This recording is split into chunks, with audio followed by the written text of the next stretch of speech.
माननीय प्रफुल्ल पटेल जी, बहुत धन्यवाद। माननीय प्रफुल्ल पटेल जी। माननीय उपसभापति महोदय, चुनाव सुधारों पर ये चर्चा हो रही है और इस पार्श्वभूमि पर हो रही है कि बार बार आजकल देश में SIR, वोट चोरी, ये सब जो मुहावरे हैं ये गूंज रहे हैं सबके कानों में और स्वाभाविक है कि एक बार स्थिति स्पष्ट हो जानी चाहिए ताकि लोगों को मालूम रहे कि सच्चाई क्या है, दूध का दूध पानी का पानी।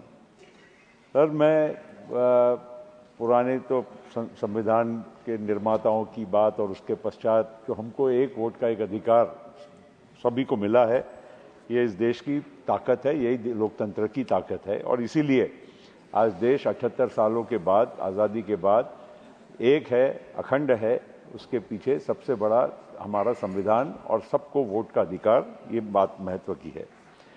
सर, मुझे याद है कई बार EVM में कुछ गड़बड़ होती है, वोटों की बदली हो जाती है, कोई बटन दबाओ और वोट किसी को मिलता है, ये आम तौर पर चर्चा पिछले कई वर्षों से होती है।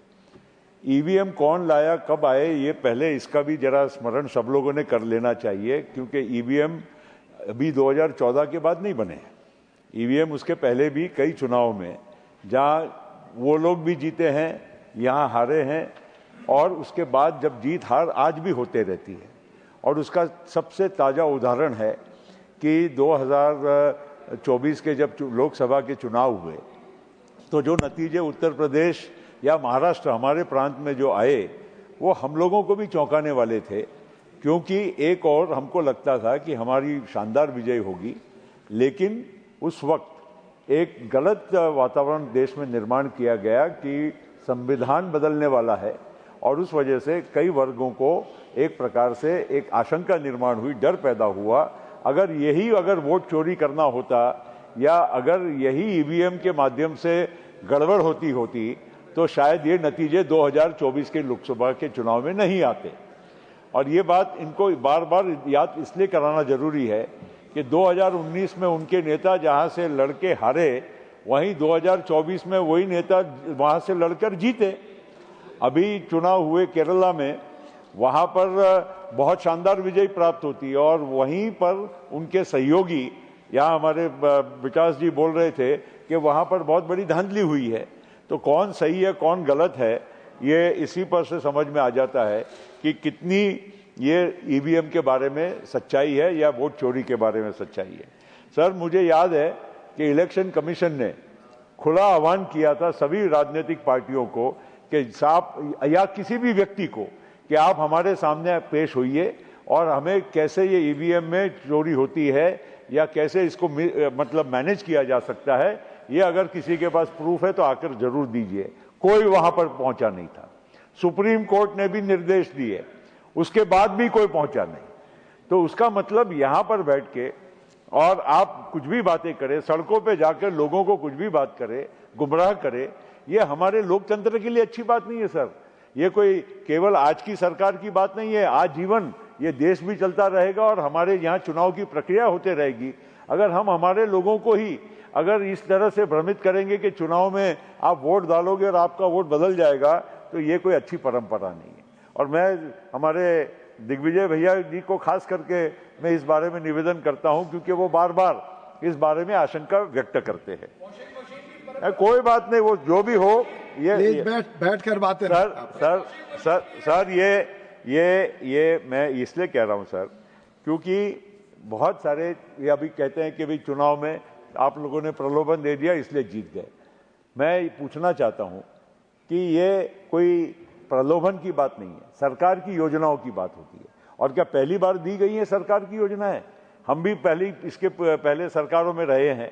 हम लोग भी किस तरह से लोगों को अच्छा फायदा हो सकता है, लोगों का भला कैसा हो सकता है, वैसी कई योजनाएं चुनाव के दौरान भी और 5 सालों में हम लोगों ने भी तब भी लागू की थी इनके सहयोग के साथ और तुम्हारी सहयोग में। मैं बोल रहा हूं ना, पर इसीलिए तो आपको सुनना पड़ेगा कि ये सब जो अभी बताते हैं कि ये कुछ दे दिया और इसी वजह से प्लीज, अरे यार शांति रखो, आपको क्यों इतनी तकलीफ हो रही है? प्रफुल्ल पटेल जी की बात रिकॉर्ड पे जा रही है, प्लीज।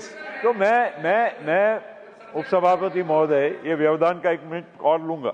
मैं आपको यही कहना चाहता हूं कि ये सब बातें जब जिसको जो सूट होती है, जब चुनाव में आप बोलते हो कि इस चुनाव में इस स्कीम की वजह से आप लोगों ने वोट चोरी इनडायरेक्टली कर ली, तो इतने वर्षों तक जो कई सरकार की योजनाएं आई और उसके तहत आपको वोट मिले, तब आपको वो उसके तरह से प्रलोभन नहीं नजर आया। एक सरकार का काम होता है कि जो भी लोगों की, जनता के हित में कोई अच्छी स्कीम ला सके तो जरूर लाना चाहिए, और यही काम हुआ है। क्या आप लोगों ने पिछले चुनाव में कर्नाटका में, तेलंगाना में, राजस्थान में या अन्य राज्यों में, हिमाचल में आप लोगों ने अच्छी अच्छी योजनाओं को जाहिर करके लोगों का वोट जब प्राप्त किया, तो क्या वोट चोरी है या वो गलत है? और यहाँ पर अगर महाराष्ट्र में या बिहार में कोई अगर कुछ होता है तो आप उसको बोलते हैं कि नहीं नहीं ये तो गलत तरीके से अनैतिक है, तो ये बात बिल्कुल ठीक नहीं है सर। और मैं इसलिए कहना चाहूँगा सर कि एक तरह से हम लोगों को आगे जाते हुए ये चुनाव के संशोधन, क्योंकि हम चुनाव सुधारों की बात कर रहे हैं, ये छोटी बात नहीं है, हम चुनाव सुधारों की बात कर रहे हैं। प्रधानमंत्री जी बिल्कुल ठीक कहते हैं, 1 नेशन 1 इलेक्शन होना भी चाहिए, क्योंकि ये रोज रोज की बातें जो दुनिया भर में होती है, बवंडर मचता है, कम से कम कहीं ना कहीं उसका एक रोक भी आएगी और एक डिसिप्लिन आएगा कि जो कहना है एक बार कह दो और 5 साल के लिए फिर आप अच्छा प्रशासन करो। इसी वजह से ये किया जा रहा है। हमारी कुछ बहनें कहती हैं कि चुनाव सुधारों में हम लोगों को प्रतिनिधित्व ज्यादा रहेगा तो ज्यादा जिम्मेदारी रहेगी, इसीलिए सरकार ने 33% महिलाओं के लिए आरक्षण लाने का काम किया, जो कई बार पूर्व की सरकारों में चर्चा होते रहती थी लेकिन कहीं से विरोध होता था और इसलिए वो बात नीचे दबाई जाती थी। आप लोग नहीं, आप लोग पहले से, दीदी हमेशा कहती थी कि 33% महिलाओं को रिजर्वेशन मिलना चाहिए। मैं इस बात की, जो गलत है वो गलत है, सही है, और कौन उसको लास्ट मिनट पर डिरेल करता था हमारे साथी जानते हैं। तो सर ये सब बातों को लेकर अगर हम कहीं ना कहीं अगर चुनाव में सही में सुधार चाहते हैं तो हमको ये परंपराओं को जो अभी तक ये आरोप करने की, और एक आखिरी में बोलना चाहता हूं, ये एसआईआर सर, एसआईआर क्या चीज है सर? कि बोलना बहुत आसान है, एसआईआर हो रहा है, आपके प्रांत में भी आपने सुना होगा। Last minute, I am concluding, I told you 1 minute because of all the disturbance, it was 10 seconds sir, I am just closing it sir. मेरे यहाँ समझो 2 व्यक्ति काम कर रहे हैं मुंबई में जो बिहार के हैं, और वो 2 व्यक्ति का वोट में नाम महाराष्ट्र में आ गया है और बिहार में भी उसकी नाम सूची में है, तो कहीं तो एक जगह नाम रहेगा और एक जगह तो कटेगा ना सर।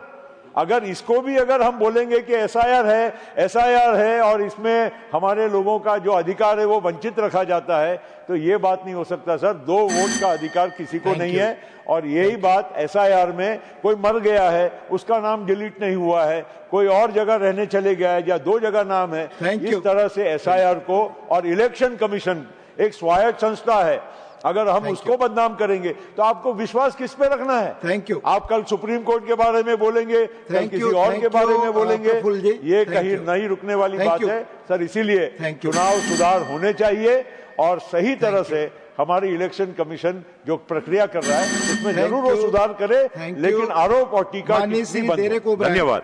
माननीय डेरेक ओब्रायन।